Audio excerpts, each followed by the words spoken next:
সবচেয়ে প্রভাবশালী আইনজীবী সমিতি সুপ্রিম কোর্ট বারের নির্বাচন শুরু হয়েছে।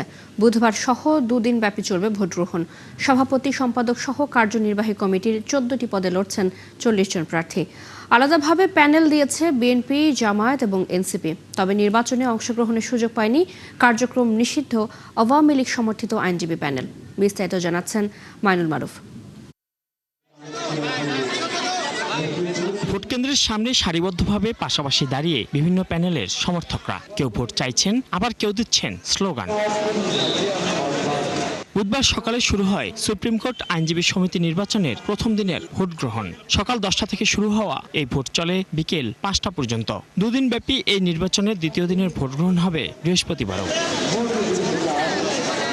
ভোগান্তি ভুলে চলে আসুন রিগালে। ওয়ারেন্টি সহ স্টাইলিশ কালেকশন নিয়ে রেডি রিগাল ফার্নিচার। এবারের নির্বাচনে ভোটাধিকার প্রয়োগ করবেন 11,097 জন আইনজীবী। 14টি পদের বিপরীতে লড়ছেন 40 জন প্রার্থী। নির্বাচনে বিএনপি সমর্থিত নীল, জামায়াত সমর্থিত সবুজ এবং এনসিপি সমর্থিত লাল সবুজ প্যানেলের প্রার্থীরা অংশ নিচ্ছেন। তবে আওয়ামী লীগ সমর্থিত কোনো প্যানেল এবারের নির্বাচনে নেই। আমরা আশা করছি আমাদের প্যানেল 14টা ইনশাআল্লাহ আমাদের বিজয় লাভ করবে এবং সুষ্ঠুভাবে এই ভোট অনুষ্ঠিত হবে ইনশাআল্লাহ। আজকে আপনি দেখেন কত উৎসব মুখর পরিবেশে লম্বা লাইন ইতিমধ্যে আছে। নির্বাচনকে সুষ্ঠু করার জন্য আমাদের পক্ষ থেকে সর্বাত্মক সহযোগিতার কথা আমরা নির্বাচন কমিশনকে বলেছি।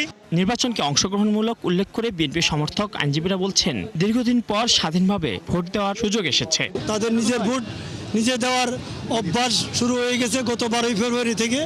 কাজে সেই 12ই ফেব্রুয়ারির যে জাতীয় নির্বাচন বহুদিন পরে মানুষ ভোট দিতে পেরেছে। এখন সকল নির্বাচন আগামীতে বা বর্তমানে যা হচ্ছে সবগুলোতেই সবাই স্বাধীনভাবে ভোট দিতে পারবে ইনশাল্লাহ। এখন 41 জন আইনজীবী তারা যদি মনে করে যে আমরা ফেসিস্ট, কাজেই আমরা নির্বাচনে অংশগ্রহণ করব না, কাজেই তাদেরকে তো ফিরিয়ে আনা যাবে না।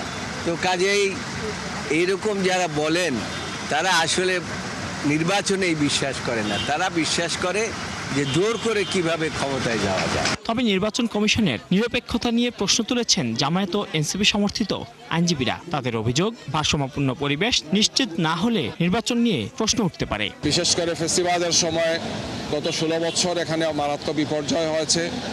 আমরা সেই ধরনের বিপর্যয় দেখতে চাই না। কিন্তু দুঃখজনক হলো সত্য যে এখানে যে প্রতিনিধি দেওয়া হয়েছে, একটি প্যানেলের পক্ষে দেওয়া হয়েছে বিপুল পরিমাণ 6 জন দেওয়া হয়েছে, আরেকটা প্যানেল থেকে মাত্র 1 জনকে দেওয়া হয়েছে।